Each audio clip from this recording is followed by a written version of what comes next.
Guys welcome back to my YouTube channel. তো এটা নতুন ভিডিঅ' লৈ মই জয়শ্ৰী আপোনালোক সকলোকে স্বাগতম জনাইছোঁ। আৰু বহুত দিন ধৰি ভিডিঅ' দিয়া হোৱাও নাই আৰু বৰষুণৰ বতৰ অকণমান হেলাও হৈছে। তো আপোনালোকক দেখুৱাম মোৰ ঘৰৰ সন্মুখৰ পথাৰখনৰ দৃশ্য। তো বৰষুণত কি অৱস্থা হৈ গৈছে।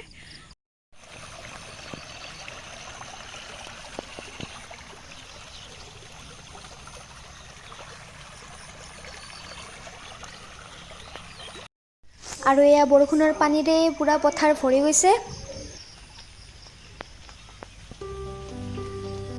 বৰষুণৰ বতৰ বুলি মাছ কাছ নোপোৱাও নহয় বাৰু। তো দেখুৱাই যাম আপোনালোকেও চাই যাওক ভিডিঅ'টো সম্পূৰ্ণকৈ। তো বৰষুণৰ বতৰ বুলিয়ে যোৱাকালি ৰাতি দেউতাই চেপা পাতি থৈছিলে আৰু ৰাতিপুৱা এইকেইটা পালে। তো কিবাকৈ সাজত হ'ব আৰু। তো ভাবিছোঁ এইকেইটা মান ধনিয়াৰ সৈতে আজি বনাম বুলি। তো দেখুৱাই যাম আপোনালোককো চাই যাওক।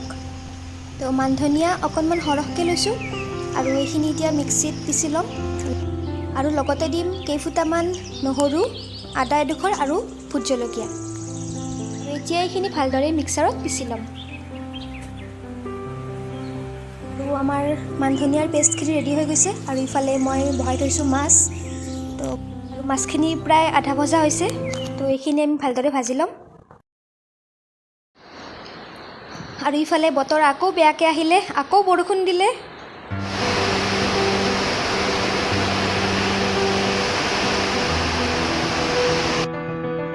মাছ ভাজিখিনি হৈ যোৱাত মই কেৰাহীত দিলোঁ মিঠাতেল। আৰু তেলখিনি গৰম হোৱাত মই দিলোঁ পাঁচফোৰণ আৰু লগতে এতিয়া দিম পিঁয়াজ। আৰু এতিয়া এইখিনি ভালদৰে ভাজি থাকিম। পিঁয়াজখিনি ভালদৰে ভজা হোৱাৰ পিছত মই ইয়াত দিম বইল কৰি লোৱা আলু। আৰু এইখিনি এতিয়া অলপ টাইমৰ কাৰণে ভাজি থাকিম।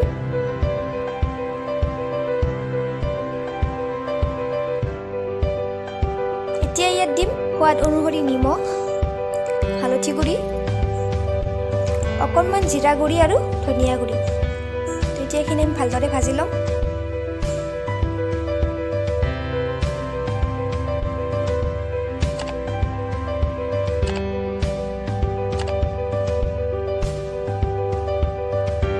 আলুখিনি ভালদৰে ভজা হোৱাৰ পিছত আমি ইয়াত দি দিম মান ধনিয়াৰ পেষ্টখিনি আৰু দিম অকণমান পানী। মই ইয়াত গৰম পানী ব্যৱহাৰ কৰিছোঁ। তো আপোনালোকেও নিজৰ প্ৰয়োজন অনুসৰি দিব পাৰে। আঞ্জাখন ভালকৈ উতলি অহাৰ পিছত মই ইয়াত মাছখিনি দি দিছোঁ আৰু অকণমান সময়ৰ কাৰণে এইখিনি ৰাখি দিম।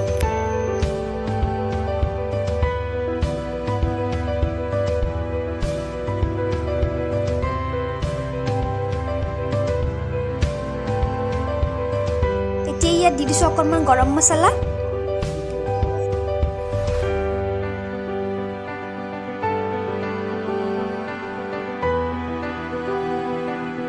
আৰু আমাৰ এয়া মান ধনিয়াৰ সৈতে সৰু মাছৰ আঞ্জা ৰেডি হৈ গ'ল। আৰু লগতে মই বনালোঁ পিঁয়াজ, জলকীয়া আৰু নহৰুৰে ভজা চয়াবিনৰ এখন শুকান ভাজি। মই খাইতো বহুত ভাল পাওঁ। তো আপোনালোকে ভাল পায় নে নাপায় জনাবচোন। আৰু ভাত পানী খাই বৈ উঠি মই ওলালোঁ অফিচলৈ।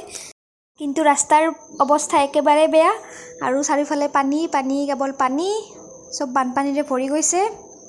তো আজিৰ ভিডিঅ'টো ইমানতে সমাপ্ত কৰিলোঁ। ধন্যবাদ।